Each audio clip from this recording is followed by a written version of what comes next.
Alright guys, it's time to go over Division 1 in my free-to-play HUT series. I'm No Sleeves 12. Lets it go. He scores.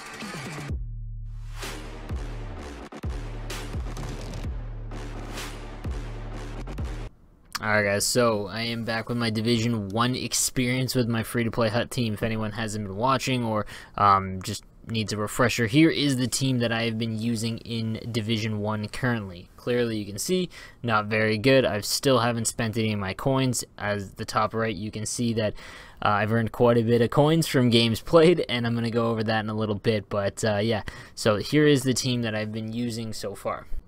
So yeah, let's discuss my team currently and how I've been playing. Basically, I am in my 7th go-around of Division 1 with this team. I haven't been demoted once. I've come within 2 points of winning the Div 1 title about 3 times, but getting that 8th win with this team, I've been running into some pretty common things that seem to be stopping me from getting that title. So I'm 90, 31, and 3. Still a very good record with this team. But yeah, I'm going to go over the things that you're going to run into in Division 1 when trying to do something like this. So yeah, like I said, I wanted to go over some things that you definitely want to watch out for in Division 1 when you're using a less than great team. First, know that Team of the Year is out. So trying to do a challenge like I'm doing is going to be extremely difficult to start now because the new Team of the Year cards came out and everyone's got a juiced lineup. 2, connection is the most important. When you start a game, make sure that the ping is not good. If you don't know how to, or make sure the ping is good. If you don't know how to do it, you hit start and then before the game starts, it'll allow you to open up the menu while the opening cutscene's going. Go down to network performance and make sure that it's something that you normally use and normally play on. So I won't really play any games over 30, just because I'm used to about 10 to 20 ping. So anything over 30 I don't really want to play because that's going to put me at a disadvantage even more than what I'm already at with this team.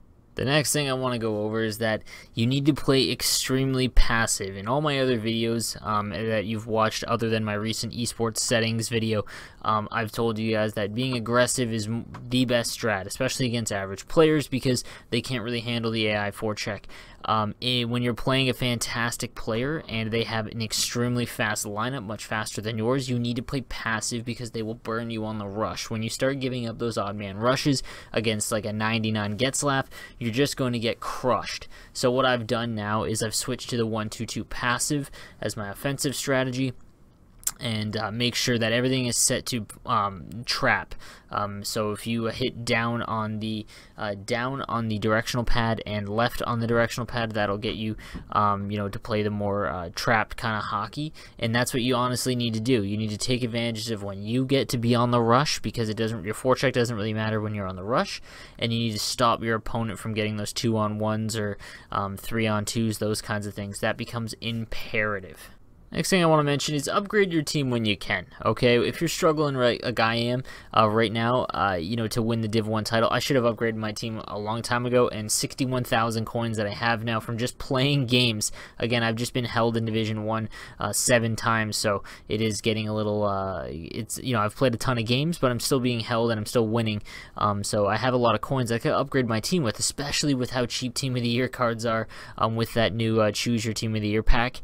It's crushed the market again. So upgrade your team when you can, and you want to prioritize speed over anything else.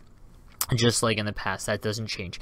But again, when it comes to playing with this team, I am finding it extremely difficult to not get unlucky and find those brutal 3 games, because you can only lose 2 really, a couple more in overtime if you have overtime losses, but for the most part it's 2 regulation losses, and that's all you can handle. So I'm going to show you a game, or at least some clips of a game that some common things you need to look out for when facing the biggies. So I went on a little bit of a run last night, and yeah, this is what ended up happening. Okay, so I play a guy named Crystal Pancake. I don't really know him or recognize his tag, and I don't check my ping before the game, which becomes imperative. One, because, well, his first line has 99 Getzlaff. I'm going to show you the team that he ended up having, and this is normal in Division 1 in HUT, especially now with the Team of the Year cards and everyone's lineup being so juiced.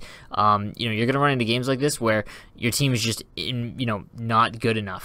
enough. There are games that you're going to have when you play an extremely elite player, even if someone as good as you, maybe you're a little bit better, there are times when the team does matter. But more often than not, the strategies and settings that you use are the most important. So again, I'll go over a couple mistakes I made in this game.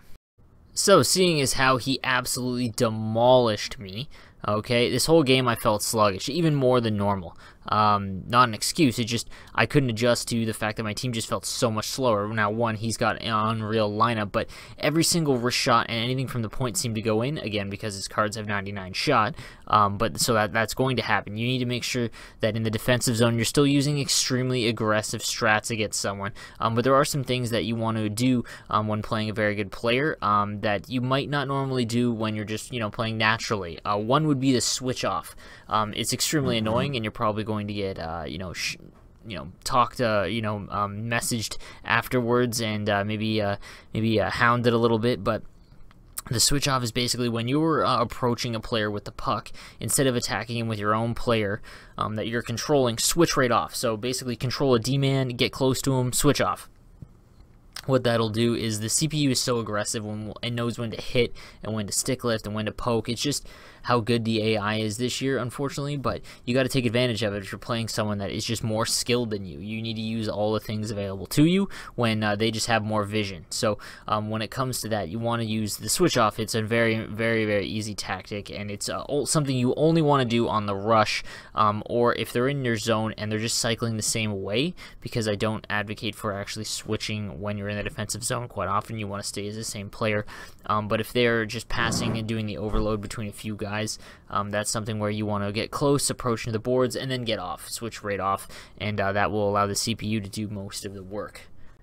So after the game, I know the dude is much better than me as far as talent goes, because he was just, the things that he was doing I wasn't anticipating, and it took me a long time to catch on, but then I did eventually adjust my strats a little bit, and in the third period it was I had a little bit better period than the rest of the game. But that being said, I went and because I didn't check my ping and things felt a little bit sluggish but not laggy, I went and checked my ping, and it was, as you can see here, unplayable essentially. And I want to mention that just because it isn't laggy doesn't mean you have bad ping. It could still be a relatively smooth game, but it will affect how you skate and things like that. The same goes for all NHL modes, especially in EA Sports Hockey League.